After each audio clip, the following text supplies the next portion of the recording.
चलिए मित्रों, शुरू करते हैं हम अपना आज का करंट अफेयर। देखते हैं हमारी आज की जितनी भी महत्वपूर्ण खबरें हैं सभी पे विस्तार से चर्चा और विश्लेषण करते हैं। हमारी पहली न्यूज है, भारत के विदेश सचिव के अनुसार भारत और कनाडा ने उच्चायुक्तों की फिर से नियुक्ति पर सहमति व्यक्त की। तो हाल ही में संपन्न G7 शिखर सम्मेलन के दौरान भारत और कनाडा के प्रधानमंत्रियों की बैठक संपन्न हुई थी। इस बैठक में दोनों नेताओं ने दोनों देशों के बीच द्विपक्षीय संबंधों के महत्व की फिर से पुष्टि की। वर्ष 2024 में द्विपक्षीय संबंधों में आई कड़वाहट के बाद भारत कनाडा संबंध निष्क्रिय हो गए थे। भारत कनाडा संबंधों के फिर से बहाल होने की दिशा में इसे एक संयमित कदम के रूप में देखा जा रहा है। भारत और कनाडा के प्रधानमंत्रियों की बैठक के अन्य प्रमुख परिणाम, तो दोनों नेताओं ने स्वतंत्र और खुले हिंद प्रशांत क्षेत्र को बढ़ावा देने में साझा रुचि को दोहराया। दोनों नेताओं ने स्वच्छ ऊर्जा, शिक्षा व आपूर्ति श्रृंखला को मजबूत करने में भविष्य में सहयोग करने और व्यापार समझौतों पर फिर से वार्ता शुरू करने की संभावनाओं पर चर्चा की। भारत कनाडा संबंधों में हालिया गिरावट के लिए जिम्मेदार कारक, तो खालिस्तानी उग्रवाद का मुद्दा। कनाडा में खालिस्तानी अलगाववादी तत्वों को शरण दी जाती है। भारत इसे अपनी संप्रभुता के लिए खतरा मानता है। उदाहरण के लिए वर्ष 2023 में कनाडा में और एक गैर आधिकारिक जनमत संग्रह आयोजित किया गया जिसमें एक स्वतंत्र सिख राष्ट्र के गठन की मांग की गई थी। कूटनीति तनाव, तो कनाडा सरकार ने अपने देश में एक सिख अलगाववादी नेता की हत्या में भारतीय राजनयिकों की संलिप्तता का आरोप लगाया था। इसके बाद अक्टूबर 2024 में दोनों देशों ने एक दूसरे के राजनयिकों को निष्कासित कर दिया था। सुरक्षा के मामले में सहयोग नहीं मिलना, तो भारत ने कनाडा की शरण लिए खालिस्तानी आतंकियों के कई बार प्रत्यर्पण की मांग की, परंतु कनाडा सरकार ने इस अनुरोध का जवाब नहीं दिया। देखते हैं भारत कनाडा संबंध। तो दोनों देशों के बीच संबंध लोकतंत्र, सांस्कृतिक विविधता, बढ़ते आर्थिक सहयोग जैसे साझा मूल्यों पर आधारित है। साथ ही दोनों देशों के लोगों के बीच भी लंबे समय से विचार विनिमय होता रहा है। आर्थिक संबंध, तो वर्ष 2023 में भारत से कनाडा को 7.53 अरब अमेरिकी डॉलर मूल्य का निर्यात किया गया था। कनाडा से भारत में 5.12 अरब कनाडाई डॉलर मूल्य का आयात हुआ था। वाणिज्यिक और कानूनी सहयोग, तो दोनों देशों ने 1994 में पारस्परिक कानूनी सहायता संधि और 1987 में प्रत्यर्पण संधि पर हस्ताक्षर किए थे। विज्ञान और प्रौद्योगिकी के क्षेत्र में सहयोग, तो दोनों देश ध्रुवीय आकृतिक क्षेत्र में अध्ययन, संधारणीय ईंधन जैसे क्षेत्रों में सहयोग करते हैं। वर्ष 2018 में इसरो ने अपने ध्रुवीय उपग्रह प्रक्षेपण यान के 100वें प्रक्षेपण से कनाडा के पहले लो अर्थ ऑर्बिट सैटेलाइट का प्रक्षेपण किया था। असैन्य परमाणु सहयोग, तो दोनों देशों के बीच 2010 में परमाणु सहयोग समझौता संपन्न हुआ था। यह समझौता 2013 में लागू हुआ था। फिर नेक्स्ट है, ओशन डार्कनिंग से समुद्री पारिस्थितिकी तंत्र को गंभीर खतरा हो सकता है। तो यूनाइटेड किंगडम के एक विश्वविद्यालय के शोधकर्ताओं के अध्ययन से पता चला है कि 2003 से 2022 के बीच वैश्विक महासागर का 21% हिस्सा ओशन डार्कनिंग से प्रभावित हो गया है। ये खासकर आर्कटिक, अंटार्कटिक और गल्फ स्ट्रीम क्षेत्रों में हुआ है। ओशन डार्कनिंग क्या है? तो ग्लोबल ओशन डार्कनिंग या समुद्र के अंधकारमय का अर्थ है वैश्विक महासागरों में सूर्य का प्रकाश कम गहराई तक पहुंच पा रहा है। इससे फोटिक जोन सिकुड़ता जा रहा है। फोटिक जोन समुद्री सतह की एक परत होती है, लगभग 200 मीटर गहरी होती है। इसमें कुल समुद्री जीवन का लगभग 90% हिस्सा पाया जाता है। अध्ययन के अनुसार यह अंधकार संभवतः फाइटोप्लैंक्टन और जू प्लैंक्टन की अधिकता के कारण पारिस्थितिकीय बदलाव की वजह से हो सकता है। ओशन डार्कनिंग के लिए जिम्मेदार कारक, तो तटीय महासागरों में कृषिगत अफवाह, भारी वर्षा आदि की वजह से तटों के पास पोषक तत्वों, कार्बनिक पदार्थों और तलछट का जमाव हो जाता है जो बहकर समुद्र में चले जाते हैं तथा सूर्य के प्रकाश को निचली परतों में जाने से रोकते हैं। खुले महासागरों में, तो समुद्री सतह के तापमान में वृद्धि से शैवाल प्रस्फुटन की घटना और जलवायु परिवर्तन के चलते समुद्री जलीय परिसंचरण में हुए बदलाव ने खुले महासागरों में ओशन डार्कनिंग में अहम भूमिका निभाई है। ओशन डार्कनिंग का प्रभाव, तो समुद्री पारिस्थितिकी और उत्पादकता या सूर्य के प्रकाश पर निर्भर अनेक प्रक्रियाओं जैसे प्रकाश संश्लेषण, प्रजनन, विकास आदि को प्रभावित करता है। साथ ही इससे महासागरों की उत्पादकता में भी गिरावट आती है। मत्स्य उद्योग, तो ओशन डार्कनिंग की वजह से मछलियों का प्रवास सिकुड़ रहा है जिससे उनका प्रजनन प्रभावित होता है और मछलियों की संख्या घटती है। जलवायु का विनियमन, तो महासागर में कार्बन का अवशोषण और ऑक्सीजन का उत्पादन बाधित होता है जिससे जलवायु विनियमन प्रभावित होता है। ये बात की हमने ओशन डार्कनिंग के प्रभावों की। अब बात करेंगे अगली न्यूज की, जो है बिहार शहरी चुनावों में ई वोटिंग अपनाने वाला पहला राज्य बनने जा रहा है। तो बिहार राज्य निर्वाचन आयोग ने राज्य में इस महीने के अंत में होने वाले आगामी नगर पालिका और शहरी निकाय चुनावों के लिए एंड्रॉइड आधारित मोबाइल का उपयोग करके वोटिंग प्रणाली शुरू करने का निर्णय लिया। इलेक्ट्रॉनिक वोटिंग सिस्टम लोगों को कंप्यूटर, वोटिंग मशीन और स्मार्ट कार्ड जैसे इलेक्ट्रॉनिक उपकरणों का उपयोग करके वोट करने में सक्षम बनाएगा। बिहार में होने वाली ई वोटिंग की मुख्य विशेषताएं, तो मोबाइल एप्लीकेशन। ई वोटिंग प्रक्रिया में 2 एंड्रॉइड आधारित मोबाइल ऐप्स का इस्तेमाल होगा, अर्थात ई वोटिंग SEC BHR। इनमें एक ऐप CDAC द्वारा और दूसरा बिहार राज्य चुनाव आयोग द्वारा विकसित किया गया है। सुरक्षा तो इस सिस्टम में ब्लॉकचेन तकनीक, लाइवनेस डिटेक्शन और चेहरे की पहचान यानी फेस मैच, लाइव स्कैन एवं तुलना जैसी सुविधाएं शामिल हैं ताकि वोटिंग प्रक्रिया सुरक्षित व वैध तरीके से हो। ऑडिट ट्रेल तो जैसे ईवीएम के साथ VVPAT होता है, वैसे ही यहाँ पर हर वोट को ट्रैक और जांचने के लिए ऑडिट ट्रेल की व्यवस्था की गई है। इससे पारदर्शिता बनी रहेगी और रिकॉर्ड से छेड़छाड़ नहीं की जा सकेगी।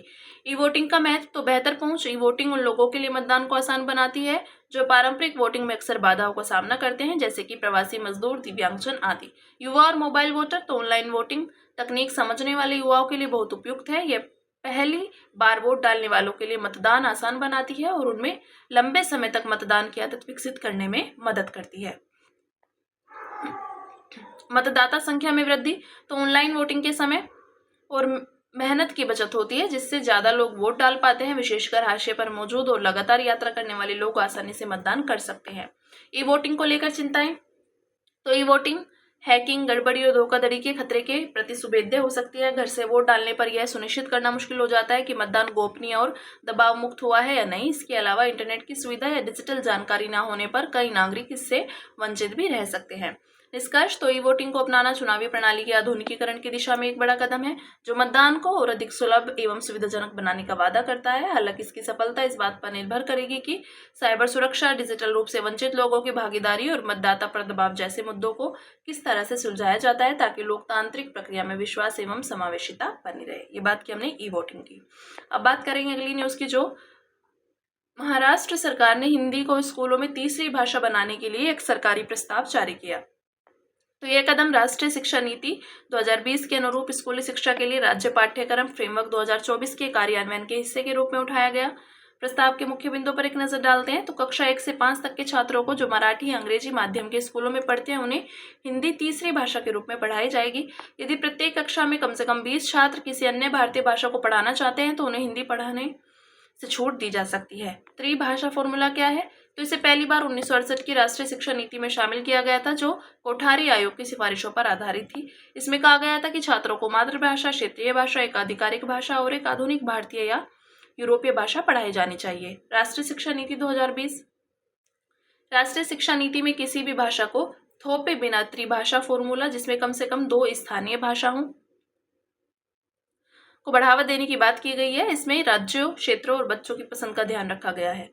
इसमें यह भी कहा गया है कि जहां तक संभव हो कम से कम 5 तक और बेहतर हो तो कक्षा 8 या उससे आगे तक शिक्षा का माध्यम मातृभाषा, स्थानीय भाषा, क्षेत्रीय भाषा होना चाहिए। त्रिभाषा नीति की आवश्यकता क्यों है? तो संवैधानिक प्रावधान। संविधान के अनुच्छेद 350 के तहत राज्यों को प्राथमिक स्तर की शिक्षा विशेष रूप से भाषा अल्पसंख्यकों के लिए मातृभाषा में देने का निर्देश दिया गया है। साथ ही अनुच्छेद 351 के तहत हिंदी भाषा के विकास के लिए राज्यों को निर्देशित किया गया है। सांस्कृतिक महत्व तो यह बहुभाषावाद, बहुसांस्कृतिवाद, राष्ट्रीय एकता और युवा छात्रों के संज्ञानात्मक विकास को बढ़ावा देती है। त्रिभाषा नीति को लागू करने में चुनौतियां तो राजनीतिकरण। बहुभाषी शिक्षा को कई बार स्थानीय भाषाओं की पहचान के लिए खतरा माना जाता है। उदाहरण के लिए महाराष्ट्र और कर्नाटक के मूल निवासियों द्वारा हिंदी का विरोध। विकल्प बनाम थोपना तो भाषा सीखना थोपने की बजाय विकल्प होना चाहिए। प्राथमिक छात्रों पर अत्यधिक बोझ तो पहले से ही भारत में कई बच्चे बुनियादी साक्षरता से जूझ रहे हैं। ऐसे में 3 भाषाएं जोड़ने उनके लिए शैक्षणिक दबाव बढ़ा सकता है। कार्यान्वयन की चुनौतियां तो भाषाई रूप से विविध राज्यों जैसे नागालैंड और जनजातीय क्षेत्रों में इसे लागू करना कठिन है। कई राज्यों के पास शिक्षकों, प्रशिक्षण और संसाधनों की कमी है। फिर नेक्स्ट है, शिक्षा मंत्रालय ने 2022-23 और 2023-24 के लिए परफॉर्मेंस ग्रेड इंडेक्स 2.0 जारी किया। तो पीजीआई राज्यों और केंद्र शासित प्रदेशों में स्कूली शिक्षा प्रणालियों के प्रदर्शन का समग्र मूल्यांकन करता है। इसके लिए unified district information system for education plus national achievement survey, PM पोषण पोर्टल प्रबंध पोर्टल और विद्यांजलि पोर्टल से जुटाए गए डेटा का उपयोग करता है। पीजीआई 2.0 के विषय में देखते हैं तो पीजीआई की शुरुआत 2017 में की गई थी और बाद में से 2021 में पीजीआई 2.0 के रूप में नया स्वरूप दिया गया। पीजीआई की संरचना में कुल 1000 अंकों का भारांक होता है, जिन्हें 73 संकेतकों में बांटा गया है। इन संकेतकों को 2 मुख्य श्रेणियों में रखा गया है, परिणाम तथा अभिशासन और प्रबंधन। इन श्रेणियों को आगे 6 क्षेत्रों यानी डोमेन में बांटा गया है। लर्निंग आउटकम्स, अधिगम परिणाम, एक्सेस पहुंच, इंफ्रास्ट्रक्चर और सुविधाएं, इक्विटी समानता, गवर्नेंस प्रोसेस, अभिशासन प्रक्रियाएं तथा टीचर एजुकेशन एंड ट्रेनिंग, शिक्षा और प्रशिक्षण। मूल्यांकन, तो पीजीआईबी प्रदर्शन का मूल्यांकन 1000 अंकों के आधार पर किया जाता है और इसके अनुसार राज्यों केंद्र शासित प्रदेशों को 10 ग्रेड्स में रखा जाता है। इंडेक्स के मुख्य बिंदुओं पर एक नजर डालते हैं तो कोई भी राज्य या केंद्र शासित प्रदेश शीर्ष 4 ग्रेड दक्ष, उत्कर्ष, अति उत्तम व उत्तम प्राप्त नहीं कर सका। शीर्ष प्रदर्शन केवल चंडीगढ़ ने प्रचेष्टा 1 ग्रेड हासिल किया। सबसे कमजोर प्रदर्शन मेघालय एकमात्र राज्य है, 10वें ग्रेड यानी आकांक्षी 3 में रहा। समग्र रुझान 2023-24 में 24 राज्यों केंद्र शासित प्रदेशों के स्कोर 2022-23 की तुलना में बेहतर रहे हैं, जबकि 12 राज्यों केंद्र शासित प्रदेशों जैसे कि बिहार, अंडमान निकोबार द्वीप समूह, छत्तीसगढ़, झारखंड, कर्नाटक आदि में स्कोर में गिरावट दर्ज की गई है। अब बात करेंगे अन्य सुर्खियों की, जिसमें पहली न्यूज है फ्रंट रनिंग। तो हाल ही में SEBI ने IIFL सिक्योरिटीज के डायरेक्टर सहित अन्य लोगों पर फ्रंट रनिंग के आरोप में प्रतिबंध लगा दिया। इसके विषय में देखते हैं। फ्रंट रनिंग एक गैर कानूनी प्रथा है जिसमें कोई व्यक्ति या ब्रोकर पहले से मिली गुप्त जानकारी का फायदा उठाकर किसी शेयर को खरीद या बेच सकता है, क्योंकि उसे पता होता है कि जल्द ही कोई बड़ा लेन देन होने वाला है जिससे उस शेयर की कीमत प्रभावित होगी। यह एक तरह से बाजार धोखाधड़ी है, क्योंकि इसमें शेयर की कीमतों में बदलाव की जानकारी आम लोगों को नहीं होती है। इससे कुछ लोग अवैध तरीके से फायदा उठा लेते हैं। उदाहरण, अगर कोई क्लाइंट बहुत बड़ी संख्या में शेयर खरीदने वाला है तो ब्रोकर पहले खुद ही वहीं शेयर खरीद लेता है ताकि कीमत बढ़ने पर मुनाफा कमा सके। ऐसा करने से लोगों का बाजार पर से भरोसा उठता है और निवेशकों का विश्वास कमजोर होता है। फिर नेक्स्ट है साहित्य अकादमी। तो हाल ही में साहित्य अकादमी ने युवा पुरस्कार के लिए 23 और बाल पुरस्कार के लिए 24 विजेताओं के नाम की घोषणा की। यह भारत की राष्ट्रीय साहित्य अकादमी है और देश की एकमात्र संस्था जो 24 भारतीय भाषाओं, 22 अनुसूचित भाषा, अंग्रेजी और राजस्थानी में साहित्यिक गतिविधियों को बढ़ावा देती है। स्थापना तो 1954 में हुई थी और ये सोसाइटी पंजीकरण अधिनियम 1860 के तहत पंजीकृत है। मंत्रालय इस संस्कृति मंत्रालय के अंतर्गत एक स्वायत्त संस्था के रूप में कार्य करती है। फिर नेक्स्ट है अगरवुड। तो हाल ही में एक अध्ययन में पाया गया कि अगरवुड का वैश्विक व्यापार जंगली और संकटग्रस्त पेड़ों पर निर्भर है, जिससे इन पेड़ों के संरक्षण का खतरा पैदा हो गया है। देखते हैं इसके विषय में। अगरवुड एक सुगंधित रेजिन युक्त लकड़ी है जो थाइमलेसी फैमिली के एक्विलारिया और गायरिनोप्स प्रजातियों के पेड़ों से प्राप्त होती है। जब पेड़ का कोई हिस्सा क्षतिग्रस्त होता है या वे फूफन से संक्रमित होते हैं तो वे प्राकृतिक सुरक्षा के रूप में रेजिन का उत्पादन करते हैं। यही अगरवुड होता है। कहाँ पाया जाता है? तो भारत के पूर्वोत्तर राज्यों में विशेष रूप से मिलता है। त्रिपुरा की राजधानी अगरतला का नाम भी अगरवुड से जुड़ा है। भारत में अगरवुड की एक्विलारिया खासियाना और एक्विलारिया मालाकेंसिस प्रजातियां पाई जाती हैं। संरक्षण स्थिति, तो यह CITES के परिशिष्ट 2 में शामिल है। इसे वन्यजीव संरक्षण अधिनियम 1972 के अनुसूची 4 में सूचीबद्ध किया गया है। एक्विलारिया मालाकेंसिस को IUCN रेड लिस्ट में क्रिटिकली एंडेंजर्ड के रूप में वर्गीकृत किया गया है। भारत ने CITES के रिव्यू ऑफ सिग्निफिकेंट ट्रेंड में एक्विलारिया मालाकेंसिस को शामिल होने से सफलतापूर्वक रोका है, जिससे व्यापार प्रतिबंधों में ढील मिली है। उपयोग, तो इत्र बनाने में, पारंपरिक चिकित्सा आदि में होता है। प्राचीन आयुर्वेदिक ग्रंथों में जैसे चरक संहिता, चीनी चिकित्सा और यूनानी चिकित्सा में इसका उल्लेख मिलता है। नेक्स्ट है फास्टैग। तो हाल ही में केंद्रीय सड़क परिवहन मंत्रालय ने राजमार्ग यात्रा को बाधा रहित बनाने के लिए फास्टैग वार्षिक पास लॉन्च किया। ये एक ऐसा उपकरण है जो रेडियो फ्रीक्वेंसी आइडेंटिफिकेशन तकनीक का उपयोग करके वाहन के चलते समय ही सीधे टोल भुगतान करने की सुविधा प्रदान करता है। इसे वाहन के विंड स्क्रीन पर लगाया जाता है। यह ग्राहक को सीधे उस खाते से टोल भुगतान करने की सुविधा देता है जो फास्टैग से जुड़ा होता है। इसे NPCI ने नेशनल इलेक्ट्रॉनिक टोल कलेक्शन कार्यक्रम के तहत विकसित किया है। NETC कार्यक्रम NPCI, NHAI यानी भारतीय राष्ट्रीय राजमार्ग प्राधिकरण और IHMCL द्वारा शुरू किया गया है। Next, reverse flipping. तो सेबी ने देश में स्टार्टअप IPO को बढ़ावा देने के लिए रिवर्स फ्लिपिंग को प्रोत्साहित करने में के मकसद से शेयर बाजार में कुछ नियमों को आसान किया है। इसके विषय में देखते हैं। रिवर्स फ्लिपिंग उस प्रक्रिया को कहते हैं जिसमें कोई स्टार्टअप जो पहले किसी अन्य देश में पंजीकृत था अब अपना मुख्य गंतव्य वापस अपने देश में स्थानांतरित करता है। भारत में रिवर्स फ्लिपिंग का चलन बढ़ रहा है क्योंकि स्टार्टअप भारतीय शेयर बाजारों में लिस्ट होने की योजना बना रहे हैं। भारत की आर्थिक नीतियां मजबूत हैं, देश का स्थानीय बाजार लगातार बढ़ रहा है, टैक्स व्यवस्था अनुकूल हो रही है निवेशकों की संख्या और उनकी दिलचस्पी बढ़ रही है। नेक्स्ट है ऑपरेशन सिंधु। तो ईरान और इजरायल के बीच बढ़ते तनाव के बीच भारत ने ईरान में फंसे भारतीय नागरिकों की सुरक्षित वापसी के लिए ऑपरेशन सिंधु शुरू किया। ईरान और आर्मेनिया की मदद से 110 भारतीय नागरिकों को सुरक्षित निकाला गया। ईरान के हवाई क्षेत्र के बंद होने के कारण भारतीय नागरिकों को उत्तरी ईरान से नोर्दूज अगराक सीमा मार्ग से होते हुए सड़क के रास्ते आर्मेनिया की राजधानी येरेवन पहुंचाया गया। भारत के ईरान के दो अन्य पड़ोसी देश तुर्कमेनिस्तान और इराक के साथ बहुत अच्छे संबंध हैं, जबकि ईरान के अन्य पड़ोसी देशों तुर्की, अजरबैजान और पाकिस्तान के साथ संबंध ऑपरेशन सिंदूर के दौरान खराब हो गए थे। ईरान के एक अन्य पड़ोसी देश अफगानिस्तान में तालिबान शासन से भारत के कोई राजनयिक संबंध नहीं है। फिर INS अर्नाला। तो हाल ही में INS अर्नाला को भारतीय नौसेना में शामिल किया गया है। इसके विषय में देखते हैं। तो इसका नाम महाराष्ट्र के ऐतिहासिक तटीय किले अर्नाला के नाम पर रखा गया है। यह भारत का पहला पनडुब्बी रोधी युद्धक शैलो वाटरक्राफ्ट है। यह स्वदेशी डिजाइन, इंजीनियरिंग और विनिर्माण को प्रदर्शित करता है, जो क्रेता आधारित नौसेना से निर्माता आधारित नौसेना में बदलाव का प्रतीक है। यह 77 मीटर लंबा है।